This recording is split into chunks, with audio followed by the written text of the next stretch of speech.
Hi friends, welcome to 4-Star Studios. வாங்க இன்னைக்கு ஒரு டேஸ்டியான காலிஃப்ளவர் பொரியல் ரொம்ப சிம்பிளாக ரொம்ப சுலபமாக அதே சமயம் நல்ல ஒரு ஹெல்த்தியான முறையில் எப்படி செய்யலான்னு பார்க்கலாம்.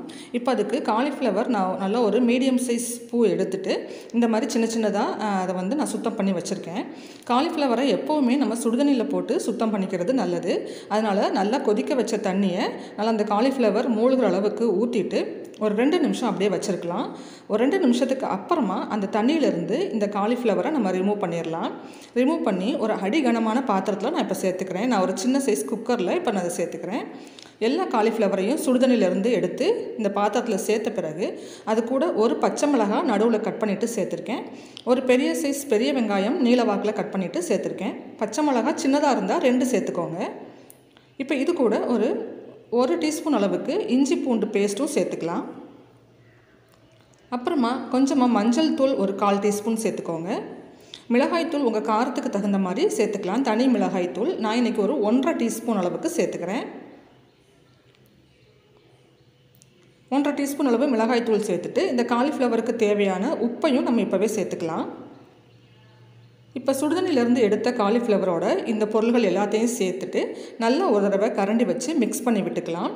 இதை மிக்ஸ் பண்ணும்போது கொஞ்சமாக தண்ணி வந்து நம்ம தெளிச்சுக்கணும். மொத்தமே பாருங்கள், ஒரு சின்ன டம்ளரில் 1/4 டம்ளர் அளவுக்கு தான் நான் தண்ணி எடுத்திருக்கேன். ரொம்ப தண்ணி வந்து ஊற்றிடக்கூடாது. கொஞ்சமாக தெளித்து இதை வந்து நம்ம நல்லா மிக்ஸ் பண்ணி விடணும். அந்த இஞ்சி பூண்டு பேஸ்ட்டு, மிளகாய்த்தூள், மஞ்சள் தூள் எல்லாமே எல்லா காலிஃப்ளவர்லையும் ஈவனாக கோட் ஆகிற மாதிரி நல்லா மிக்ஸ் பண்ணி விடுங்க. மிக்ஸ் பண்ணும்போது இந்த 1/4 டம்ளர் தண்ணி மட்டும்தான் கொஞ்சமாக தெளித்து நம்ம மிக்ஸ் பண்ணணும். அதிகமாக தண்ணி சேர்த்துடக்கூடாது.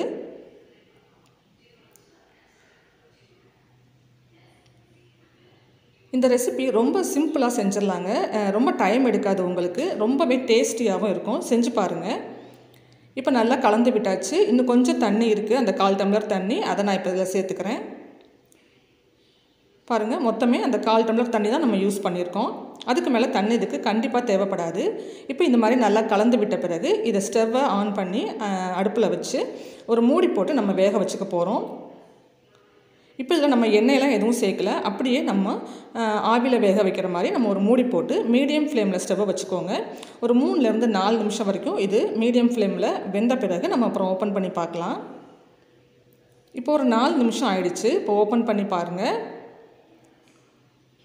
இப்போ ஓரளவுக்கு ஒரு 50% அளவுக்கு காலிஃப்ளவர் வெந்திருக்கு. இதை நல்லா ஒரு தடவை கரண்டி வச்சு நல்லா மிக்ஸ் பண்ணி விடுங்க. அடியிலேருந்து நல்லா மேலே வர மாதிரி. ஏன்னா மேலே இருக்கிற அந்த காலிஃப்ளவர்லாம் வந்து உங்களுக்கு கொஞ்சம் வேகாமல் இருக்கும். அதனால் நல்லா மிக்ஸ் பண்ணி விட்டிங்கன்னா நல்லா எல்லாமே ஈவனாக மிக்ஸ் ஆகி வெந்து வரும். நல்லா கலந்து விட்டுருங்க. இப்போ பாருங்கள், நம்ம சேர்த்தோம் இல்லையா, அந்த 1/4 டம்ளர் தண்ணி மட்டும்தான். இதுலேயே இது நல்லாவே வெந்து வந்துடும். இப்போ திரும்ப இதை மூடி போட்டு இன்னொரு 2 நிமிஷம் மட்டும் நம்ம வேக வச்சு எடுத்துக்கலாம். சீக்கிரமாகவே வெந்துடும். இப்போது 2 நிமிஷத்துக்கு அப்புறம் ஓப்பன் பண்ணி பார்க்கலாம். நம்ம காலிஃப்ளவர் நல்லாவே வெந்துருச்சு. நீங்கள் செக் பண்ணி பார்த்துக்கோங்க. ரொம்ப குழைவாக வேக வச்சிடக்கூடாது. ரொம்ப குழைவாக வெந்துருச்சுன்னா உங்களுக்கு வந்து காலிஃப்ளவர் வந்து ரொம்ப ஒரு மாதிரி தண்ணி விட்ட மாதிரி நசன்னு ஆகிடும். அதனால் ஓரளவுக்கு முக்கால்வாசி ஒரு 70% வேக வச்சு எடுத்து வச்சுக்கோங்க. இப்போ ஒரு கடாய் அடுப்பில் வச்சுட்டு அதில் எண்ணெய் சேர்த்து ஹீட் பண்ணிக்கோங்க. அதில் ஒரு 1/2 டீஸ்பூன் சோம்பும் கொஞ்சமாக கருவேப்பிலையும் சேர்த்து தாளிச்சிட்டு நம்ம இப்போ வேக வச்சு வச்சுருக்கோம் இல்லையா, அந்த காலிஃப்ளவரை எல்லாத்தையுமே இதில் சேர்த்துருங்க. பாருங்கள், தண்ணி ரொம்ப இல்லை, கொஞ்சம் தான் இருக்குது. இப்போ ஒரு 2 நிமிஷம் இதை நீங்கள் மீடியம் ஃப்ளேமில் வச்சு மூடி போட்டு கவர் பண்ண வேண்டாம். மீடியம் ஃப்ளேமில் வச்சு நல்லா ஓப்பன் பேன்லேயே நல்லா இந்த மாதிரி வதக்கி எடுத்துக்கோங்க. அந்த கொஞ்சோண்டு இருக்கிற தண்ணியும் நமக்கு நல்லா வற்றி நமக்கு காலிஃப்ளவர் பொரியல் சூப்பராக வந்துடும். இப்போ பாருங்கள், அந்த தண்ணியெல்லாம் நமக்கு ரிமூவ் ஆகிடுச்சு. ஒரு 2 நிமிஷத்துலேயே இந்த மாதிரி நல்லா சுருண்டு வந்துடும். கொஞ்சம் கூட தண்ணி எக்ஸஸாக இல்லாமல் நல்லா உதிரியாக இருக்குது பாருங்கள் நம்மளுடைய காலிஃப்ளவர். இப்போ இதில் ஃபைனலாக கொஞ்சமாக கொத்தமல்லி தழை சேர்த்து நல்லா கலந்து விட்டுடுங்க. ரொம்ப டேஸ்டியாக இருக்கும். ரொம்ப ஈஸியாக செஞ்சிடலாம். பாருங்கள், நல்லா அது குழஞ்சு போகாமல் ஒவ்வொரு அந்த காலிஃப்ளவர் அந்த பூவும் நல்லா குழஞ்சு போகாமல் நல்லா தனித்தனியாக உதிரியாக சூப்பராக இருக்குது. இதே மாதிரி நீங்கள் ட்ரை பண்ணி பாருங்கள். ரொம்ப டேஸ்டியான இந்த ரெசிபி உங்களுக்கு பிடிச்சிருந்ததுன்னா இந்த வீடியோவை லைக் பண்ணுங்கள். உங்கள் ஃப்ரெண்ட்ஸ் அண்ட் ஃபேமிலி மெம்பர்ஸ் கூட ஷேர் பண்ணிக்கோங்க. நம்ம சேனல் 4-Star Studios-ஐ சப்ஸ்கிரைப் பண்ணி வச்சுக்கோங்க. தேங்க்ஸ் ஃபார் வாட்சிங்.